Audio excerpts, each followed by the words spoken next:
when you're seeing something so up close or you're seeing it through the camera, I think I would say, in my experience, I would say it doesn't help if you are from a city like this, like working on these kinds of films. But I think you can relate to the story to an extent, like on a quicker pace, I would say.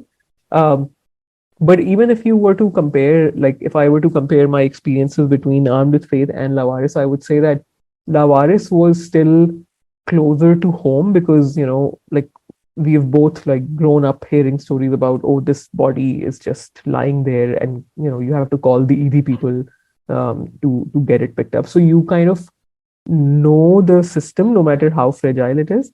But with Armed with Faith, it was very different because Armed with Faith, I mean, obviously, it was happening. I mean, we filmed it in a completely different province. It was not our province, which is Sindh. It was Khyber Pakhtunkhwa. Um, People's language is different. The traditions are slightly different. The way you are treated as a guest is completely different.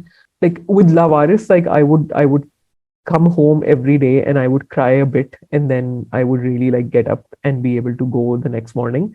But because Armed with Faith was not being filmed at home, just the way people treat you, just the way, like there's a lot of I would say that there's a lot of different kind of a grace and hospitality with which people treat you as an outsider in Khyber Pakhtunkhwa. And I also don't want to stereotype people as just hospitable, because that's like how we, on a national level, how we just call them hospitable. Just like, you call Karachiites resilient and you move on. Similarly, like you call Pakhtuns like hospitable and then you are done with your duty. But I would say that, I mean, when you live in their space, when you spend hours and hours every day in their space, um, there's so much softness with which people treat you. And then to see that these people and their children and their young people are being bombed and killed, at schools, at universities, in markets, it hits you differently, and you don't just become sad, you also feel a little helpless, because you are the silent witness to this entire happening, but you don't know what would happen, and hurts you differently because you're just like, wow, I don't even live here. So the guilt of having to leave afterwards, and the knowledge that you are going to bounce at some point, you're going to do your 2 weeks of this leg of shoot, and then you're going to go, also gives you a different kind of a guilt. Whereas in a film like Lavaris, yes, I may not be interacting with dead bodies, on the streets every day, but at least there is this thing that, oh, like, I mean, I live in Karachi, so there's the relationship is kind of more permanent, and you're working with people who are trying to solve the situation by picking up the bodies, by giving them a dignified burial. Whereas in Armed with Faith, I mean, yes, the people were trying to solve the problem, and the police officers were trying to defuse the bombs, but you saw that they could also die, and they did, right? I mean, like every now and then there's this news update where, I am shaken to my core. Just I think hardly 2 weeks ago, I think a week ago actually, there was this bomb blast, actually last week in Peshawar. And it's been ages since we finished that film. Honestly, it came out in 2017. It's been ages. Still, like up till now, like my immediate reaction is to at least like text the two people who were on the film to just ask, like, are you okay?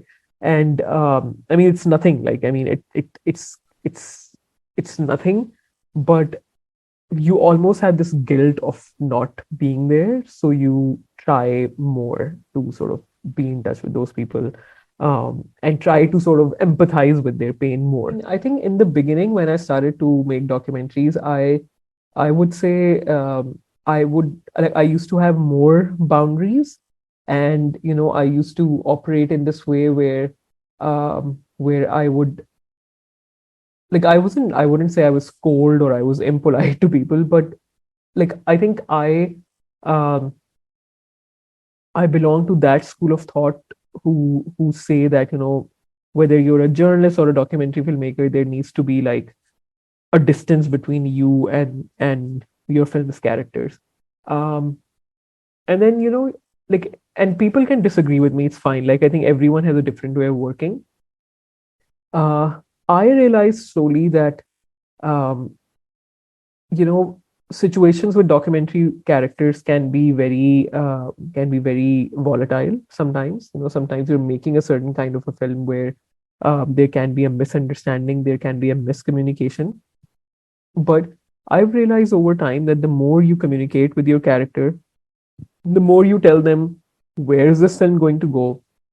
If you're clueless about where this film is going to go, at least telling them that, well, this film, I don't know where this film is going to go, but like it will probably go international, which means it could be playing anywhere from like a TV channel to a theater to YouTube. Then there's just more trust that even in the lack of knowledge that you have about your film's future, there is more trust from your character side. And there's more trust between the two of you. I would also say that I mean, I think in the beginning, in the beginning of my career, I was making a lot of films where really like the duration of the films was shorter, which meant that if it's a 7-minute film, I would go into a place for a week. So I would say, like logistically speaking as well, there was less chance of sort of bumping into your character again very quickly. But as my career moved on, and I think that's the case with most documentary filmmakers, we start off with shorter duration films and then we start going to longer short films and then to features. I think that you're in it for the long run. So you just like communicate very clearly that, well, I mean, both of us are not going anywhere anytime soon. I'm going to be around in your life probably forever.